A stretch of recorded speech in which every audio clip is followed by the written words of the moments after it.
Hi guys, and welcome back to our second recipe in our Mint Kitchen series. Today's recipe, we're going to begin with another cafe classic that we've had from the very beginning. It's a classic around the world. In fact, it's a quiche. It's not only just the quiche that we're going to begin with today. I'm going to show you the steps in which you make your own pastry. We're going to line it. We're going to blind bake our own pastry base. We're going to bake that, and then we're going to fill it with what we think is a really lovely combination of ingredients. We're going to begin with going on with our pastry. It's an easy, simple process to do. If you don't have a food processor at home, you can easily do this in a bowl, cutting the butter by knife and adding your wet ingredients. Today I'm going to use the ease of having a food processor. We're going in with our food processor with 225 grams of plain flour. We got 120 grams of unsalted butter. This butter is cold. Guys, it's cold. It's important the butter is cold. What this allows to do is to crumb a little bit better when you're blending your butter into your flour. So I'm going to add that in. We're also going to add in just a touch of salt, teaspoon of salt in. And what we're going to do is what we're looking for is a breadcrumb state. This basically means that the butter is going to come in, it's going to slightly come to more like a crumbles type state. We're then going to add in our wet ingredients. When your wet ingredients are added in, obviously it's going to combine and come into a lovely dough. So I'm just going to pulse this a little bit now. Basically, it's something like that. So the butter's broken down inside the flour. And now we're going to go in with our wet ingredients. We've got 50 mils of cold water. Drizzle that in.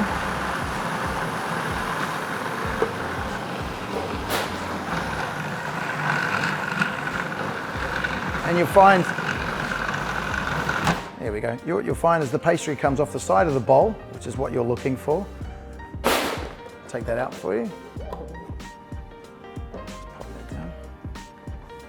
And this is a lovely short crust pastry. It's important not to overwork your dough as well. Now you can double, quadruple this recipe, and you can break it down into portions like this.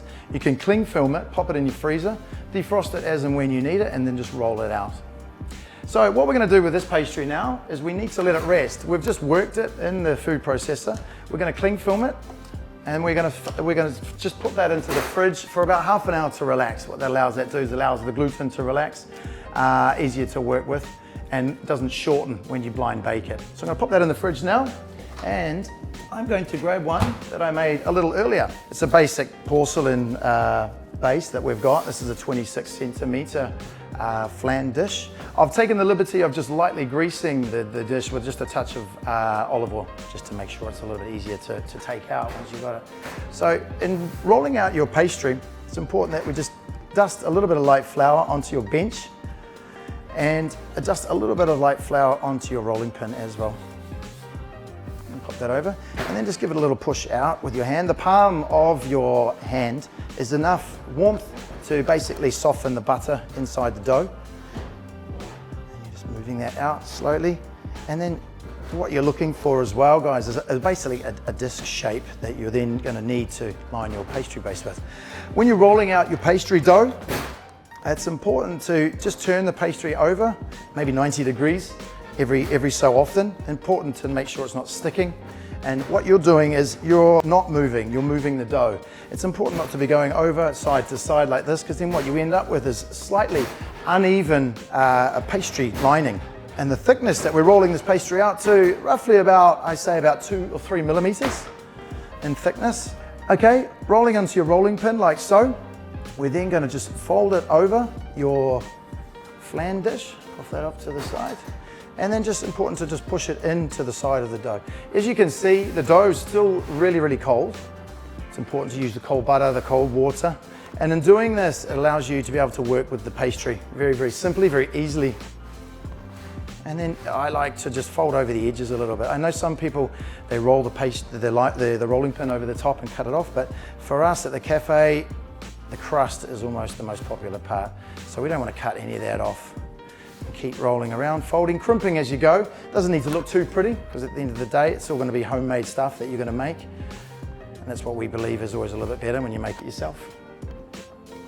Okay, now the blind baking process that we're going to do, once we've got our lined pastry base like so, is that we're going to go in with what's called baking beans would be an ideal one. If you don't have baking beans, which I don't have today, we're going to use rice. So just line that base up the sides with parchment paper, and we've lined our pastry base with the baking paper, and then we're going to go in with what I've got available today is just plain rice. Easy as. Everybody's normally got rice or easy access to rice. Just push that in, up to the sides, and just up to the side. And what's important to keep that in, because what this is doing is allowing the quiche base to keep its shape. If you would fail to do this, what it could do, it could arc when you put it in the oven, and you don't really want that. The idea behind blind baking as well is when we're going in with our wet ingredients, with our quiche, it allows the base to also keep dry. If we were to go in raw like this with such a wet base, a wet ingredient such as a quiche, it will allow it to probably come out a little bit soggy. I'm going to pop that off to the side. You're going to get that in the oven for 20 to 25 minutes, 180 degrees. And then what you're looking for is something like this. This is our pre-baked pastry base that's been in the oven. I've just popped that out a little while ago. Nice golden brown. You can see it's quite dry as well. So it's ready to go, basically. We're now going to go on with our filling. Now the filling I've chosen for today, as I said before, was smoked salmon, asparagus, and goat's cheese. Now, you can choose any type of ingredients. I tend to always go with normally about two main ingredients and then perhaps a cheese, but you can always mix it up. What we're going to go in with today is onions first. So I'm basically going to chop 2 onions. Just finely dice the onions, guys.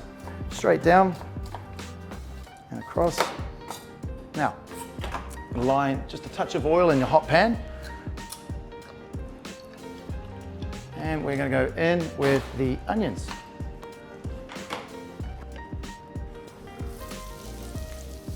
Okay.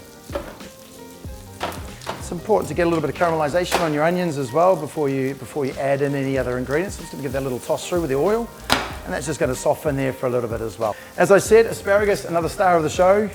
Important when you get your asparagus spears, just give it a little break at the bottom here, like so, and that should break in its natural place or joint, if you like.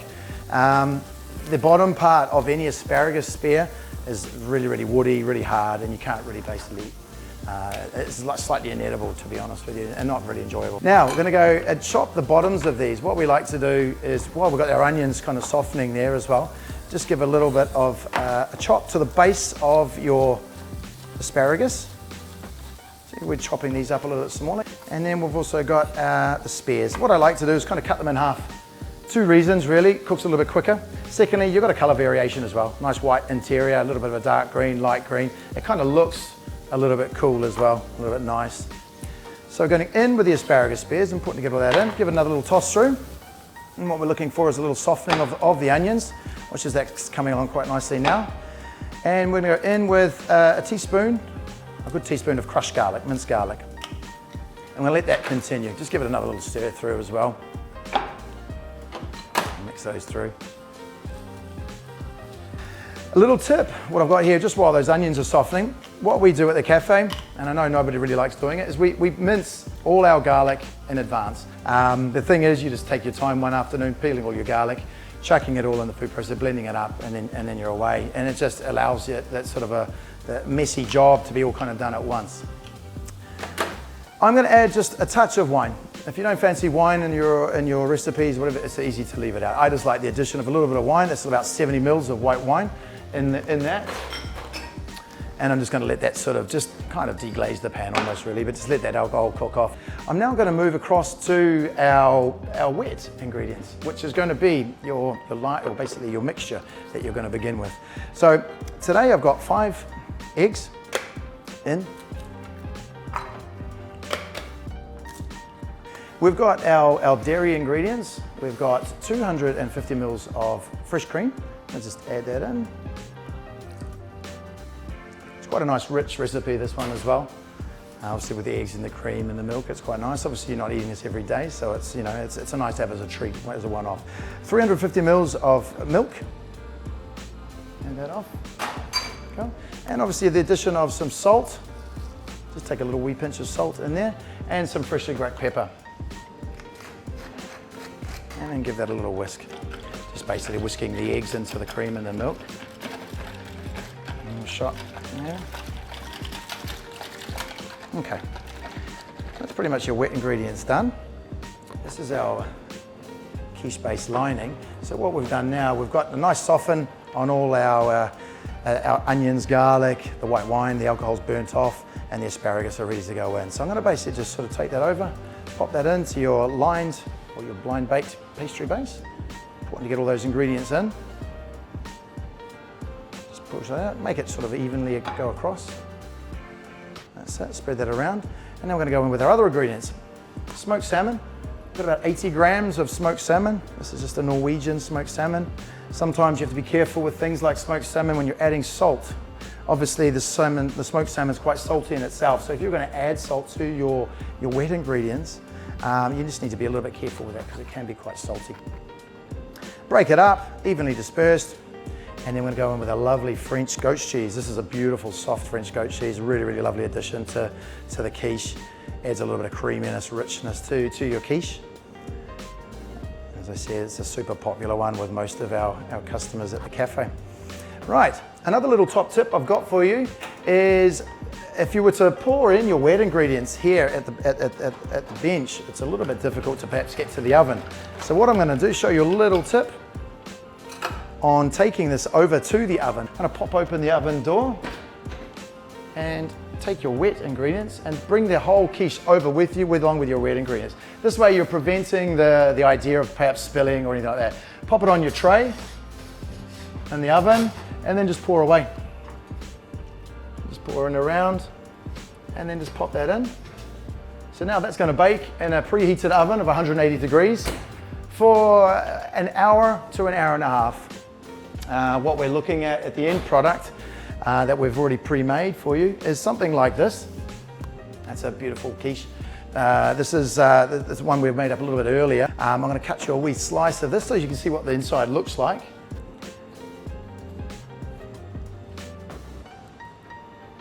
The combination of the soft and the crust is a really, really lovely one.